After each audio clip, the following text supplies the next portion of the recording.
with that, we'll get started.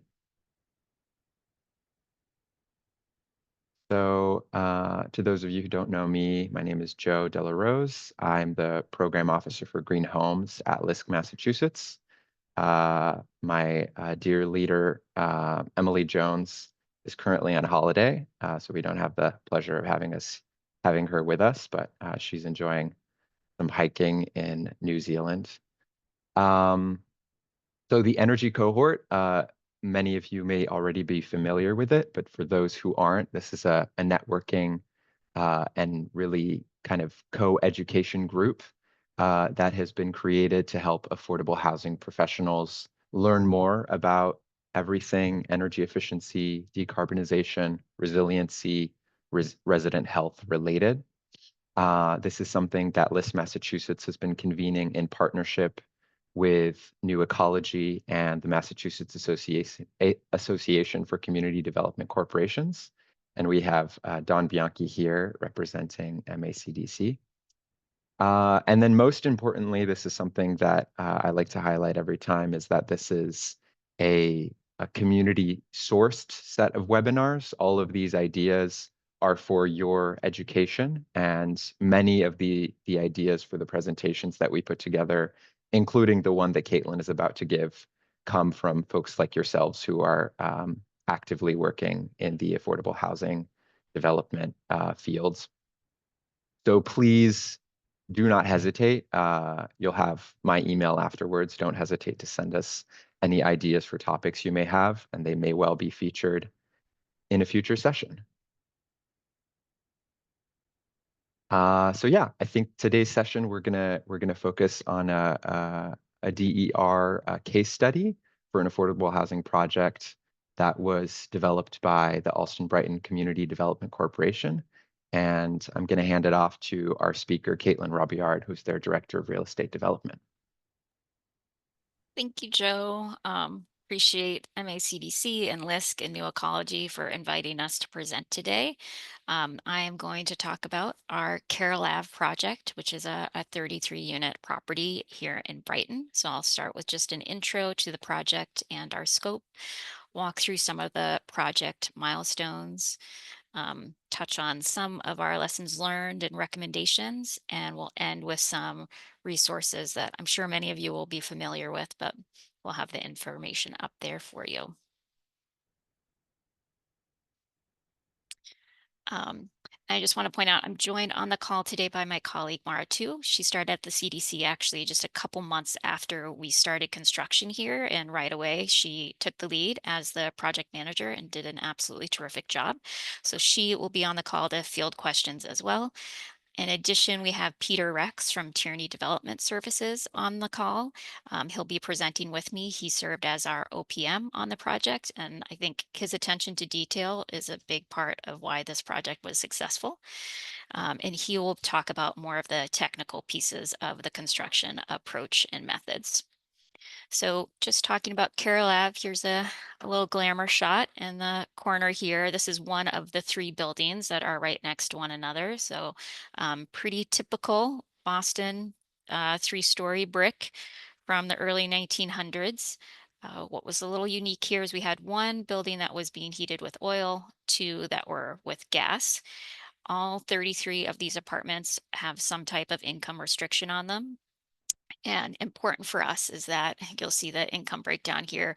We had 25 that were LIHTC eligible because that was the biggest piece of being able to finance this project. Also really important to note is that these are family size units.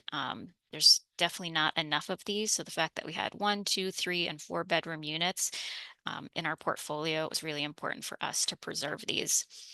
The property's history is actually, it was a co-op that started in the 1980s that Allston-Brighton CDC back in the day had helped to form. Unfortunately, the co-op ran into some financial difficulties. So by around 2016, 2017, they reached out to the CDC, see if we would be willing to step in and buy it to preserve the affordability here. So definitely have longtime tenants here who have been there since it was a co-op, and this property means a lot to them. So We knew involving the tenants in our plans and making this as easy for them as possible was very important. We knew coming into it that there was a lot of deferred maintenance, but it wasn't until that we took over that we really saw how much was there. So it was pretty significant. Joe, you can go to the next slide. Just a few photos of the existing conditions here. So, that exterior envelope was in pretty rough shape. Um, like I mentioned, it was oil heat. We had a handicap lift and other ADA upgrades that were necessary. And we were dealing with units that were pretty small, really tight. This kitchen is very typical. And we knew that preserving this, we weren't going to be able to move walls, right? We didn't have that type of budget, but we wanted to do what we could to make the spaces more livable for our tenants. So, I want to mention our project team because couldn't have done this without them. So, starting with our design team from Davis Square Architects, they did a fabulous job. We had NEI as our general contractor. They are fantastic. The other NEI, New Ecology, served as our sustainability consultant. Peter, like I mentioned, from Tierney Development Services as the OPM. We had Judy Cohn and her team on relocation for us, which was very important and tricky on this project. Maloney is our property manager. They were part of everything from day one. Our development consultant was David Levy from Community Square Associates, and we had Resident Energy helping us with the solar. So really great team of people. We were all working toward the same goal here. And I think for us, just constant communication was the key, and having those weekly on-site meetings and many, many pre-development meetings together weekly before that uh, was crucial to how this project went. All right, next slide. Um, Wanted to just touch upon the fact that we had actually planned for this to be a traditional rehab. The planning for this project went back to 2018, and it was just going to be a standard replace in kind type of rehab. As you can see, the scope here, a lot of it is the same once we pivoted to a deep energy retrofit. The changes, of course, come with the envelope and the MEP systems. So we knew we wanted to go all electric if the funding was there to do so, and we knew to make sure those systems ran as efficiently and effectively as possible, we had to really improve the building's envelope. And of course, what you have with the DER that you wouldn't with a traditional rehab is we were looking to put on some on-site renewable energy, and we did that with rooftop solar panels. Well, we will actually. The panels aren't on quite yet. And guiding everything, we chose to make this an Enterprise Green Communities certified project. And that's where New Ecology came in to really help guide that. And I'll let Peter speak to some of the more interesting pieces of the DER. Yeah. Thanks, Caitlin, for the intro. Yeah, so I think one of the key components of the DER was the added insulation. So as you can see from the detail here and some of the photos, we added an inch and a half of insulation to the inside of the exterior walls. So the outside of the building had the same appearance, but we added this inch and a half to the inside. And that really increased the insulation value for the existing walls. Um, and then we added rigid insulation as well as new roofing membrane and blown-in insulation to the roof. Um, yeah, so you can see couple details here. We added new windows everywhere. Um, that's a little bit about the envelope. As far as the MEPs, we replaced the existing gas and oil heating systems with all electric heat pumps. So each each unit had its own fan coil units with thermostats, so they could control the heating and cooling of the units. And this added cooling to the building, which I think was a big it was a big addition for the residents using it. And then we added fresh air. We had ERVs in each of the common areas. So we had fresh air supplied to common areas, um, which uh, then we just exhausted the air out through bathrooms. Let me see. And then we also replaced the existing gas and oil hot water with all electric domestic water heaters. So the buildings are totally electric. Um, and let me see, we have some questions pop up. Caitlin, were you thinking I just field some of these as we go? Yeah, sure. I saw one about the utilities, so I can answer that one. So, the residents are just responsible for paying the plug load electric costs in their units. So heating and now cooling are included. So what that means as far as the new VRF system, the plug load includes the fan to keep that heat pump going. But all in all, the utilities, it hasn't burdened them. Their utility costs really are not going up. It's pretty consistent. All of them had window AC units before, so that has not been an issue. And for us as the owner, I'll show a slide later about the actual cost of our utility breakdown, but thankfully the solar is what's saving us from being in trouble with the utilities. So even though electric is costing us more, the savings from the solar panels are enough to keep it pretty constant, the price for us. Yeah, I'll add an interesting challenge that came up on the project was how to balance some of the lead times of the larger electrical equipment. So we ordered transformer before the project even started. And due to longer lead times, we actually had to leave.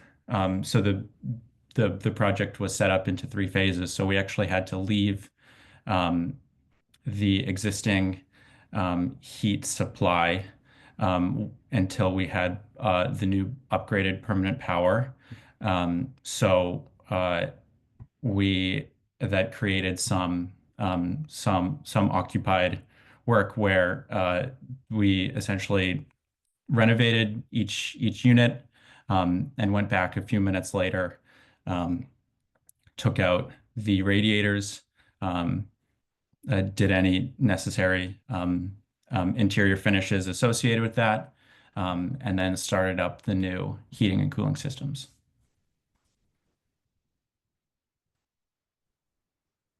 Were there any other questions, Joe or Peter, that you saw pop up?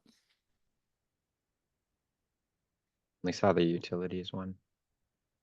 Okay, great. And yeah, so this was a 15-month long project. Like Peter said, we were in 3 phases, so we emptied one building at a time. So about 11 units, 11 households were relocated off-site for 5 months. Moved back in the next 11 or so households, took those off-site apartments that we had rented, and so on. And given all of that, it was still went really smoothly. And again, that comes down to the team that we had in place, and can't say enough about Judy Cohn and her team. It's a really big challenge and they make it look kind of easy. All right, next slide. This mess, I just want to say, I want to thank Ella from RMI. She took what was a list of about 80 milestones and synthesized it down onto this one sheet. So appreciate her doing that. It's a bit chaotic, but that's what these projects are. So as I mentioned before, this project started way back in 2018 or 2019. So it wasn't until August of 2023 that we started the project, and November of 2024 that we ended. So these projects, they take a minute. It's not just you. This is just the world we live in. Um, I don't want you all to take this as any type of best practice guide. It's definitely not.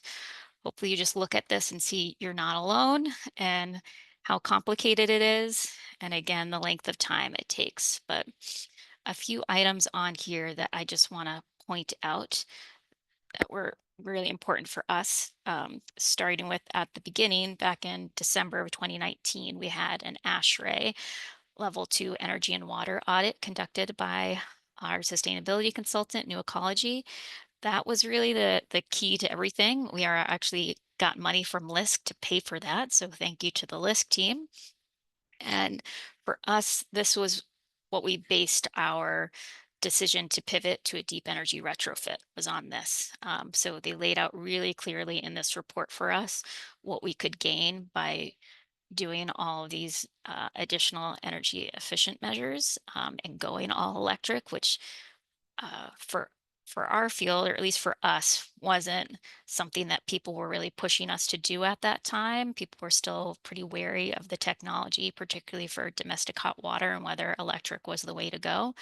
But having New Ecology and their expertise, we were able to convince people that technology was there, this was the right way to go, and it laid out for us also later on. They were able to do the utility projection analysis for us so that we could really see and understand what the cost impacts would be. Also want to point out our first commitment, even though we didn't start till 2023, was back in 2020 from the city of Boston. So having that local funding commitment really was the momentum that we needed. It was a significant grant of $1 million to say that, there were folks behind this that were looking at this wanted to see it succeed. So that really helped with our state application. Which, speaking of the state, we did have to enter the round 3 times before we were successful. The very first time we applied, actually, we had looked to do the Carol Ave project in combination with another one of the properties in our portfolio, which was a 20-unit property called Hano Homes. The thinking there was that we wanted to have the additional units, 53 total, to really make the most of our 4% LIHTC ask. Ultimately, for several reasons, we decided to decouple those, and I think that was what really helped this project succeed. And now Hano Homes on its own is under construction right now, so worked out for everybody, luckily.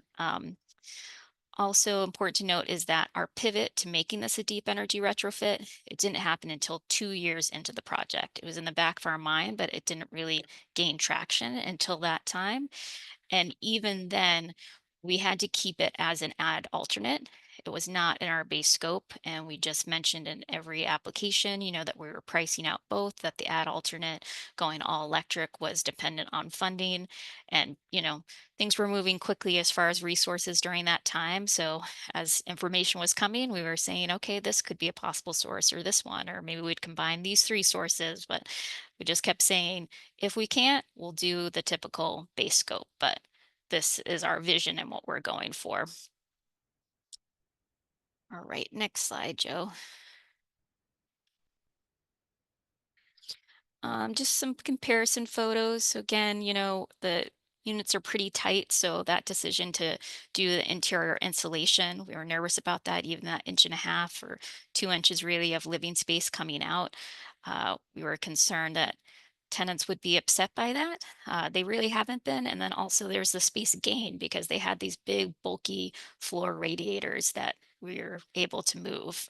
And that made a big difference. Just having these sleek wall unit cassettes for the heat pumps is so much better and not in the way at all. And again, see the improvements that we did to the brick here on the exterior. We kept the front facade. Not that this is, a historic building, but still, a lot of our funders really appreciated, wanted to maintain that look. So as far as significant repair to the envelope, we really stuck to the sides and the rear of the building. All right, next slide. So just wanted to give everybody a sense of our costs here on the project. It was a pricey one. but I don't think these numbers will surprise any of you. So TDC 23 million came out to 700,000 per unit. Um, but we did have in there the acquisition cost, even though this was a property that we owned for LIHTC. I think everybody understands, you want to get those acquisition credits as well. So taking that out, it's not as high of a cost, doesn't seem as crazy. For our hard costs, the DER scope is 6.6 million of that 11.7 total that you see on there. So pretty significant. So just over 50% of the costs, we would say, were part of that retrofit scope. Solar panels were 250,000 or thereabout. For our perm loan, we have really found that Mass Housing Partnerships green financing program is incredible. They have such a fantastic team to work with.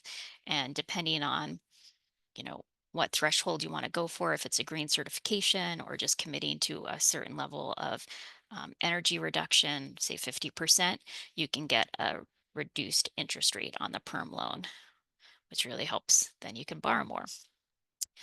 We also had a bunch of small grants. We had a climate mini grant from the Liberty Mutual Foundation. We had the solar gap grant from the Department of Environmental Protection. Lean, of course, was part of our sources. We had actually applied to them originally just for the oil building, because already just in the traditional lean program, converting from oil to electric was an incentive they could provide. During the course of our project is when they actually launched the Deep Energy Retrofit part of lean, so which meant that our two gas buildings that were being converted to electric were also eligible. So that was really helpful.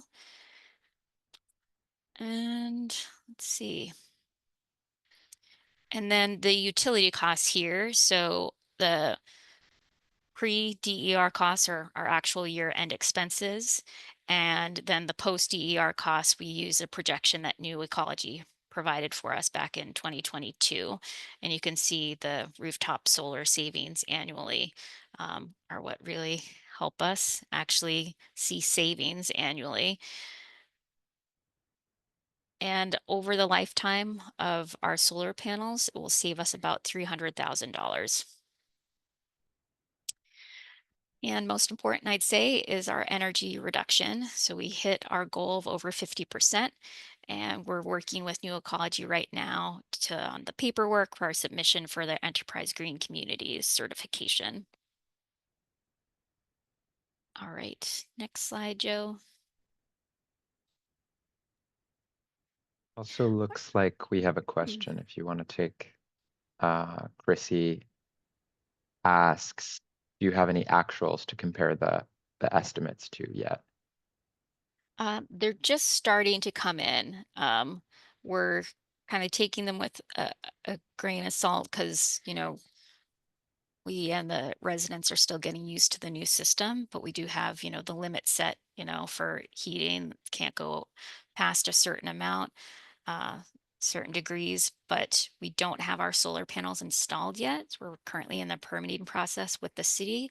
This was always part of our plan. We knew we had to do the interior and envelope work, get all of that done, achieve substantial completion, and then we could pull the separate permit for the solar. So we hope to have those on in March, but I don't have that data quite yet, but we will soon. And then Kristen has a question on the post-DER utility cost projection. This is what this is based on. And you mentioned NEI did this. Right? Yeah, New Ecology was able to do a projection for us based on all the new systems that we were putting in place. And then the solar savings projection came directly from Resident Energy. All right, so lessons learned. Start here with our decarbonization audit, though I didn't know that's what it was at the time, back in 2019. Again, that's really what pushed us to do this deep energy retrofit. And I think having a group like New Ecology and the data that they had in there to really demonstrate what was possible, and what things would look like afterwards really helped to make our case to all of our funders, show that we had done our homework and we had the right team members involved. Persistence. So, we first sought funding back in 2019, took 3 tries till we got approval from the state. Like I said, didn't actually start until late 2023 and ended this project just a couple months ago. So takes a lot of time. Definitely had some false starts, but ultimately I think the team that we had in place is what helped us keep going. And again, the positive momentum that we had when you get that first funding, yes. And I think just that funding, like I said, and we didn't think that any amount was really too small. We were going after things that were just $10,000. We will just go after anything that we can and just keeping open to what would other opportunities that came up even after we kind of finalized our sources and uses. New things came up. We actually closed on our construction financing and we hadn't gotten all of our commitments in place. It was just the timing of new programs like DOER's new decarbonization grant program. But the team that we had in place, our lenders and our funders, believed in this project, understood the timeline, saw that we had a contingency plan if that money didn't come through. But luckily it did. And then storytelling, we had to tell the story of Carol Ave and how it evolved and changed to so many different parties. So I think just reframing as necessary and really always leading with the vision and the excitement for what we were doing and ending with that concrete data is what made it successful and really sold the story to folks. Um, we also learned something on blower door testing. We tried to save some money and we didn't get baseline testing at the start for one of our buildings, which made it more difficult to hit our threshold. So instead of being able to say, okay, this was our baseline, and now our post blower door testing, we achieved this, and you just had to make an improvement between building the old building's level to the new one. Instead, we had to just fit, and I think Kristen Glossner from New Ecology is on, she can talk to this more, but what we had to hit was more rigid and a bit more ambitious for us. So if we had just paid the money for that baseline test, we would have positioned ourselves a lot better. Um, we also found that doing some interim testing was really helpful. And we were fortunate to have NEI had equipment themselves. So we didn't actually always have to call in the New Ecology team. We could take their suggestions on as far as air sealing, do that ourselves, do some self-testing before we brought them in. Talked about this a lot, but hiring the right people, just developing positive and trusting working relationships with them. And I think just giving kudos whenever we could, because this is tough work and can be frustrating and challenging. And we have some bad days and bad weeks, but I think people had the right attitude and were really supportive of one another. And then again, on that resident communication, having people leave their homes for 5 months is a real huge challenge. So having the expertise and experience of Judy Cohn and then our property management team who have great relationships with our residents was what made that really successful. All right, next slide.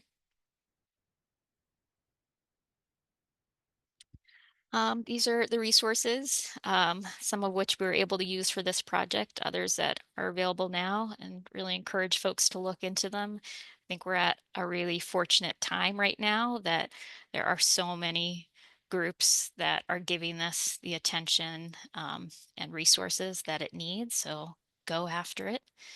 And wanted to also list some of our key project partners here. So got Kristen Glossner from New Ecology, Peter from Tierney, Benjamin Coulihan, he's who we went through a pre-development process with from NEI, And then our principal architect was Ross Spear at Davis Square.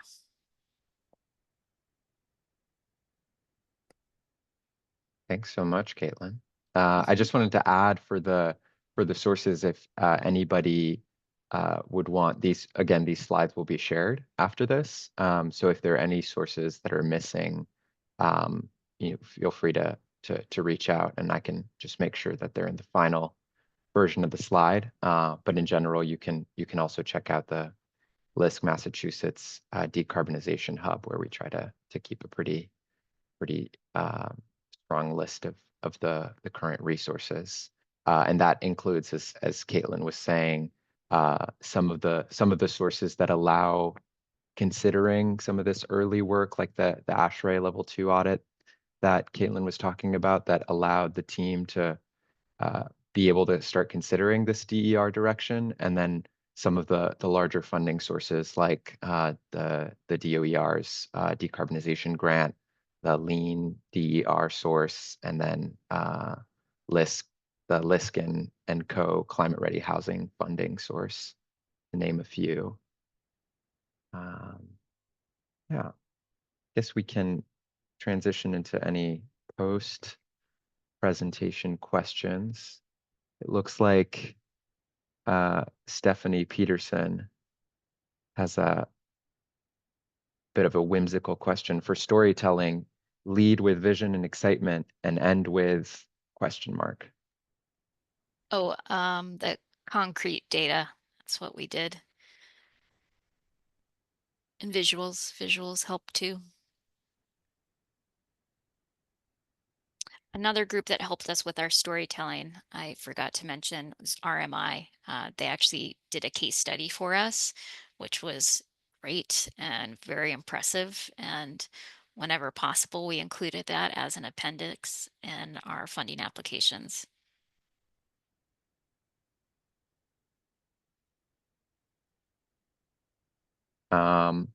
Question from Mary Gard. What kind of electric water heaters did you choose? It was electric resistance hot water heaters. I'm not remembering the manufacturer off the top of my head.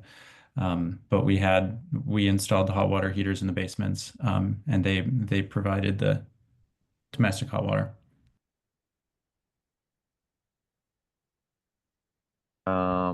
Connor Ring.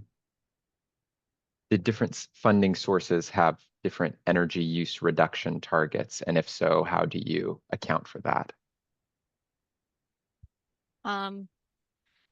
No, fortunately, we just had to. I think the most rigid was to hit 50% energy use reduction, which was our goal all along. And I think, things are changing quickly, but at the time too, a lot of the funding sources were having, goals, guidelines, try to target this, but weren't holding you firmly to those because they knew that this was brand new, and understanding what could be achieved with the retrofit. People were still coming to understand that.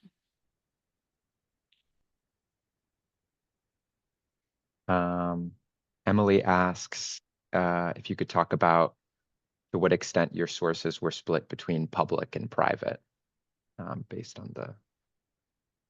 I'd say, yeah, mostly public for sure, but from a bunch of different sources, so we entered our usual state funding round. We entered for the city of Boston, their major funding round that they have annually.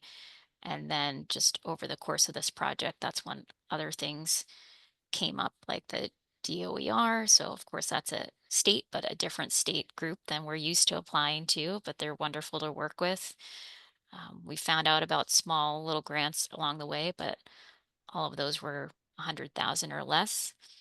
The DEP Solar Gap Energy Grant, that's something that we came to know about because of Resonant Energy was our solar broker. So that was really helpful.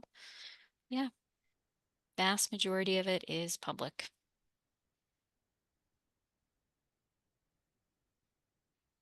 I guess I was curious about. I mean, you've already done LIHTC projects before, and I think many of the folks here have experience with LIHTC projects. And it sounds like everything that you're describing shows that this is an incredibly complicated process.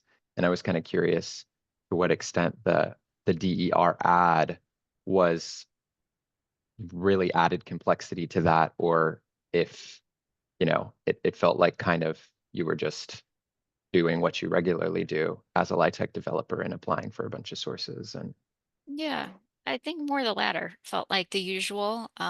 We just had to make sure once we knew that solar was a definite, we had to make sure that we were working with an investor who wanted to purchase the solar tax credits as well, which they did. That was like an easy one. Um, but for us, I think it was more getting all of the different funders and lenders on the project comfortable with our varied sources, since a lot of them were brand new. So just me saying like, oh, it's going to work out, wasn't enough sometimes. But, you know, again, storytelling. yeah, sounds like the storytelling was great. Um, Thank you. Ben Hale asks about the heat pumps and asks if you considered ground source or wastewater energy recovery when you were doing your project planning. We did not, but we are looking to do ground source at a new construction project. We're very excited about that, but that just honestly was not on my radar at all at the time. I don't know if this site is very conducive for that too. We don't have a ton of space, but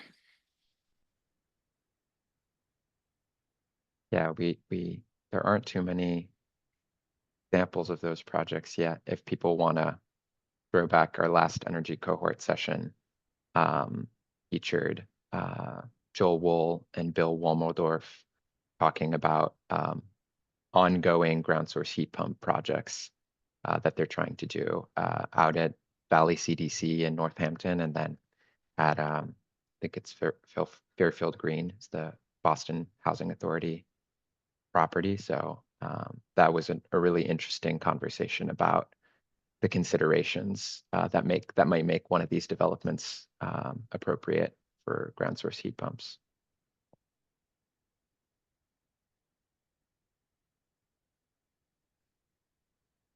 Any other questions, either spoken or written?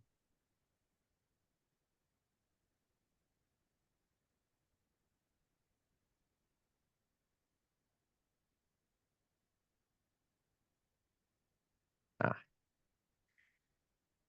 great question, yeah, Connell. really good question. So far, really positive feedback from our residents in terms of their thermal comfort.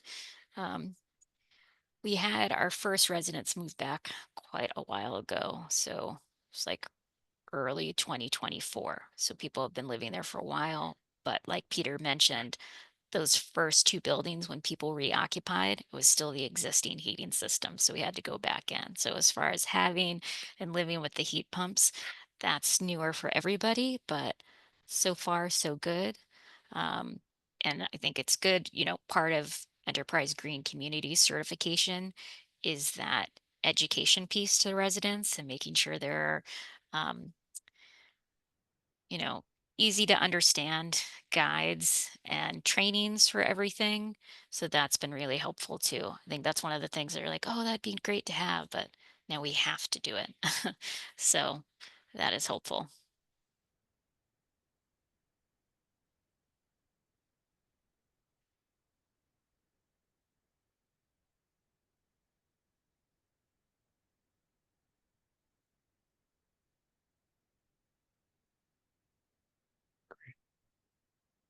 Um, so if there are no other questions, then we can express our thanks to folks for coming to this 9 a.m.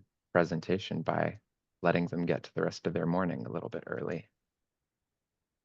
Yeah. Thanks for Uh, listening, everybody.